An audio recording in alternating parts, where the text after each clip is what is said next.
Howdy folks. Texas is at it again, making headlines with a new bill that has everyone talking. This time it's not about bathroom bills or textbooks, it's about furries. Yes, you heard that right, furries. State Representative Stan Gerdes has proposed a bill called the FURRIES Act. This stands for Forbidden Unlawful Representation of Role-Playing in Education. Catchy, right? This bill aims to ban what it calls furry subculture from public schools in Texas. Now, you might be wondering, what does that even mean? Well, buckle up, Buttercup, because we're about to dive into the wild world of the FURRIES Act. So, what exactly does the FURRIES Act want to ban?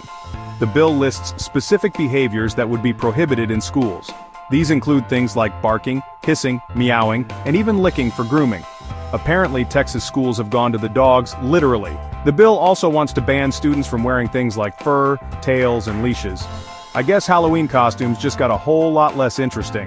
Now, before you think your kids' cat ears are going extinct, there are some exceptions. Mascots, school plays, and Halloween costumes are still allowed. Whew, that's a relief. But the question remains, why is Texas so concerned about furries in the first place? You might be surprised to learn that the FURRIES Act has a powerful supporter. Governor Greg Abbott. That's right, the governor of Texas is on board with banning furries from schools. Abbott claims that the furry trend is a big problem in Texas schools. He says parents are worried about it. He even repeats the debunked claim that some schools are providing litter boxes for students who identify as furries. Governor Abbott sees this as a reason to support private school vouchers. He believes parents should have the option to take their kids out of public schools if they encounter furries. So, not only does he want to ban furries, but he also wants to use them as a reason to funnel money away from public schools. Classic Texas. State Representative Gerdes, the mastermind behind the FURRIES Act, has his own reasons for wanting to ban furries from schools. He calls furry subculture unhealthy role-playing and radical. He claims it distracts from education. He even points to an incident in Smithville ISD as the reason for the bill, although he hasn't provided any details about what happened. Sounds a little fishy, don't you think? It seems like Gerdes is trying to make furries into a bigger problem than they really are. Section 5. Remember the litter boxes? This isn't the first time we've heard these wild claims about furries in schools. Remember the litter box thing? Yeah, that was a hoax. Back in 2022, there were rumors about schools in Round Rock accommodating furries. People claimed that schools were providing litter boxes for students to use. But guess what? It was all made up. School officials denied the claims, and no evidence was ever found to support them. It was a classic case of furry panic where people spread false information about furries without any evidence. Section 6. Furries, from comic books to conventions. So, who are these mysterious furries that have Texas lawmakers so riled up? Well, the furry subculture has been around since the early 1980s. It all started with comic books and science fiction. People who were fans of anthropomorphic animals, animals with human characteristics, started getting together at conventions. These conventions were a place for furries to celebrate their shared interest, dress up in costumes, and just have fun.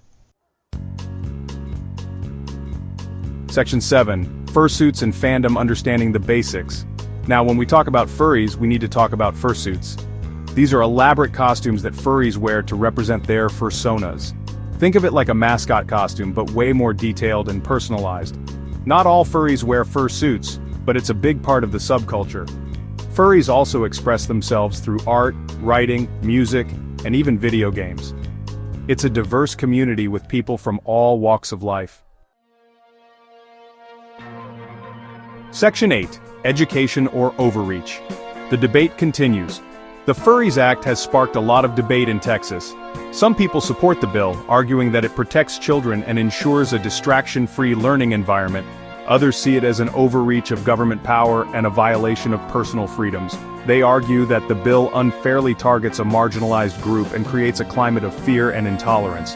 The debate raises important questions about the role of government in regulating personal expression and the balance between individual rights and the common good.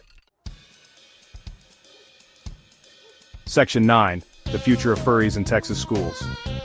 As of the moment of the making of this video, the FURRIES Act is still just a bill. It has yet to be passed by the Texas legislature. It remains to be seen whether this controversial piece of legislation will become law. But one thing is for sure, the debate about furries in schools is far from over. This really grinds my gears. As an ex-furry, I only stopped being a furry because of the hate from anti-furries calling me a dog fucker or a fag. I am neither of those things. For many, the furry community represents a safe space, a place to express themselves and find like-minded individuals. The impact of such legislation goes beyond rules and regulations. It affects real people, their identities, and their sense of belonging.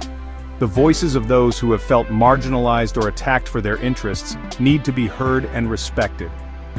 Whether or not the Furries Act becomes law, the conversation it has sparked is a reminder of the importance of empathy and understanding in our communities. As this debate continues, let's remember that behind every label, there is a person with feelings, dreams, and a desire to be accepted for who they are.